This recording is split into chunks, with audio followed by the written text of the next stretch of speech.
Give me a countdown. Ready? Good afternoon. My name is Kamal Johnson, and I'm the mayor of the city of Hudson. I want to thank everyone for viewing this press conference under such short notice. I've brought you here today for my latest executive order. This particular order is centered around police reform. I've had numerous phone calls, emails, I've attended protests across our county and as well as in Greene County. And this order is the first step to say that I hear you and I'm listening and our city will act. This order is not a solution, but the start of a conversation around police reform here in Hudson. This order is not a critique of our police department, but rather our city being proactive and not reactive. We can disagree about many things, but one thing that we should always be on the same side of is that's safety. This isn't about who's a good cop or who's a bad cop. This is about trust and safety. While I was campaigning, a lot of people, especially in communities of color and communities where there's poverty, they said they don't trust politicians. And I couldn't just say to them, I'm one of the good ones, trust me. No, that's something I have to do day in and day out while I'm in office to earn that trust, and I expect no different from our officers of the law. Despite body cameras, training, and videos from the public, people like George Floyd are still dying in broad daylight. The underlying problem of police brutality is not about individual police officers alone. It's about the problem with our society. The city of Hudson, like all other municipalities, is not immune to this problem. This problem is about systematic racism, discrimination, and implicit bias towards people of color, especially black people. But the people of Hudson, like all people, possess universal human rights and are entitled to dignity, respect, and equal treatment under the law.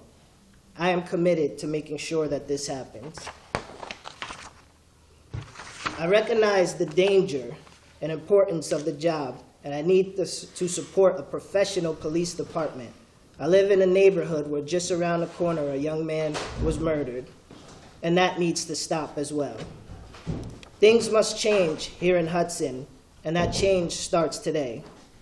Among other reforms, my executive order calls for a 10% reduction in funding of the police force beginning now. No additional police officers will be hired until further notice.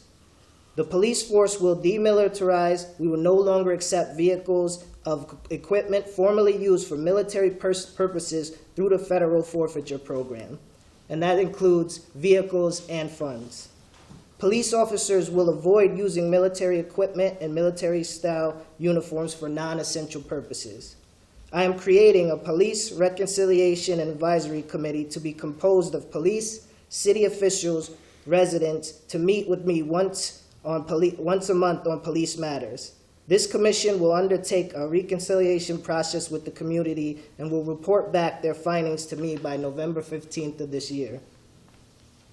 Studies have shown that most training on bias and race don't work, so we aren't going to call for more training. Instead, we will have a community conversation 4 times a year between police and the community to foster trust and respect between the police and the community. One of those which will happen in several weeks.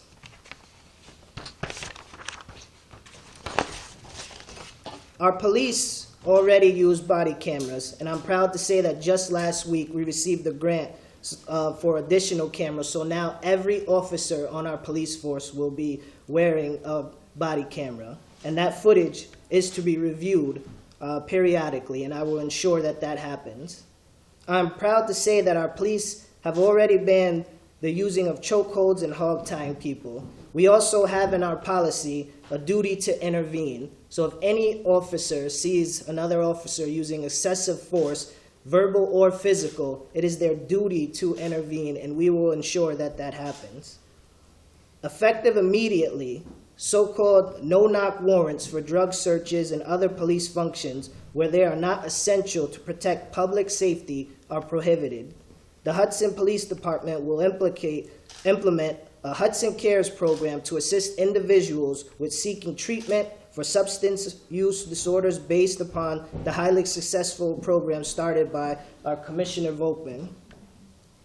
I'm going to call together the city judges, the district attorney, the Greenberger Center, the public defenders, the county officials, nonprofits, and directly impacted people to find ways to serve people who are homeless and in mental health crisis or live with substance use disorders. Because the police should not have to solve these problems, we need to take these issues off their plate so that they can focus on serious crimes. And finally, from now on a monthly basis, I am going to get data back from the police on the number of use of force incidents, arrests and crimes alleged, emotionally and disturbed person calls, and calls involving a drug overdose or suspected drug overdose. This and others will be available in my new executive order on the city website. I'm going to be open for questions at this time unless our police chief or commissioner has anything that they would like to add. You say defund the police department. What resources do you eliminate? Well, we have the commissioner and the chief who have spent their time looking over the budget. So we're looking for an immediate 10% decrease of the police fund. And that's, to start. We have to build the resources as well to take things like mental health engagements away from the police officers. They're not social workers, so they're not always equipped to handle these situations. What's the one thing you want people to understand about what you're doing? The one thing I want people to understand is that, this is not something that the city of Hudson is immune to. And we need to be proactive and not reactive. So it's better to have things in place now than when something happens to scramble and try to make things happen. What was the impetus of this? Just everything nationally? When I was campaigning, one of the things I ran on was police reform. So this has always been, something I wanted to do. And everything that's happening nationwide, there's no better time than now. So you said that most training on racial biases don't work, and that instead you're going to have 4 yearly conversations to foster trust in the community. What do you envision those conversations looking like? I want them to be direct conversations where the officers are hearing from the community directly on how they feel and some of the issues around trust in our community. We've had numerous situations where there's been violence in our community and no one has come forward to police because of that lack of trust. And that's not just a Hudson thing. It's something that's nationwide, and we want to be able to, mend that here in Hudson. Have some of these things already been implemented? Are they already in place? We do have policy on certain things, yes, like the banning of hog ties, no chokeholds. But as we've seen nationwide, if you were not really hammering down those policies to let them know, we could have tragedies like we've seen. And so how many officers currently wear body cameras in the city of Hudson? Every officer that's on, every officer that's on patrol is equipped with one, so they share. So this latest grant will equip everyone with an individual one. Where is the grant from? Hudson, well, it's we haven't received it yet, but we've applied to Hudson River Bank and Trust Company Foundation. Yes, and they did outfit us earlier too, that's right, for the original cameras. Commissioner, do you have any comments? Yes. Pete, could you go over there? Oh, okay, there we go. I think the mayor and the administration, what we want to do is create a bridge with the community and the police. But one thing's for sure, you could build the best bridge, but unless people cross over to the other side and see the other people's viewpoint, that bridge is just a monument of failure. So the mayor really wants to create that bridge so both the police and the community can cross and see each other's viewpoints and start that community conversation. One thing I've always said is community conversations leads to community solutions. Sometimes our conversations are difficult and uncomfortable. And if we need to have difficult and uncomfortable conversations in our community, this is the way we feel is the best way, is just sit down and start that and create bridges that we actually cross over into each other's world. I do have a question.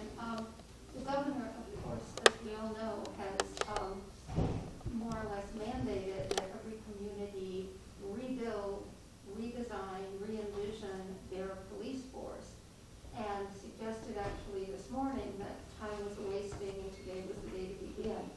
So I'm curious, you have done an executive order, but the community sort of planning that he's advocating to rebuild the police department, how is that coordinating with this? Yeah, this was just the first step to start that conversation. Like we've all discussed, that it has to be a partnership with the community. So to get that conversation started and to get people talking, this is that first step. So we will be holding town halls and informational sessions with the community.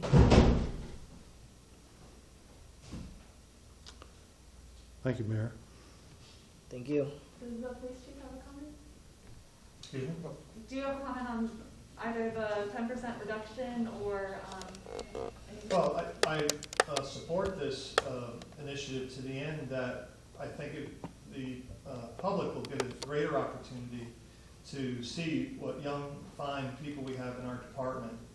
So I think people, when we're in the process of this, will find out that they're very good, bright, and dedicated young officers. Well done. There's copies of the full order on the desk. Way back. Any further? Does Hudson keep track, I must, like the officers that you currently have on the police force, where do those officers live? Do they live here in Hudson or do they come from the greater region? Many of them are under the old 15-mile residency requirement, which has been expanded to 25 miles. And I think all are within the 15-mile limit. Mhm.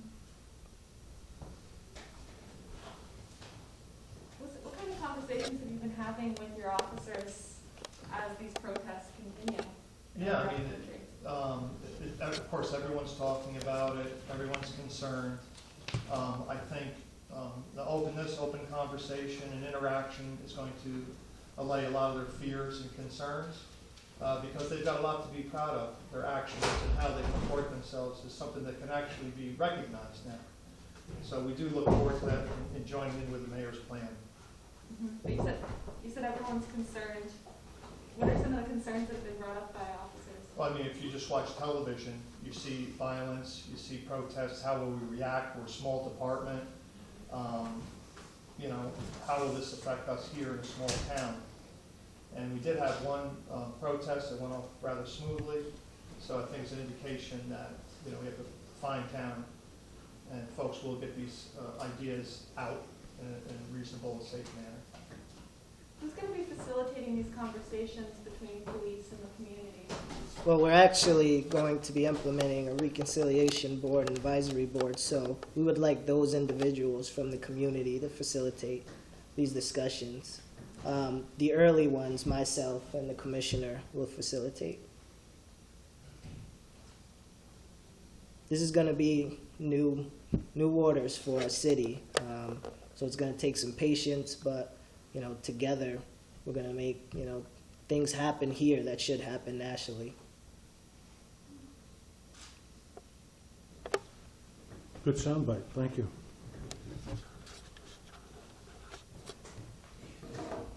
Good, Randall? We're good? Any Are we off?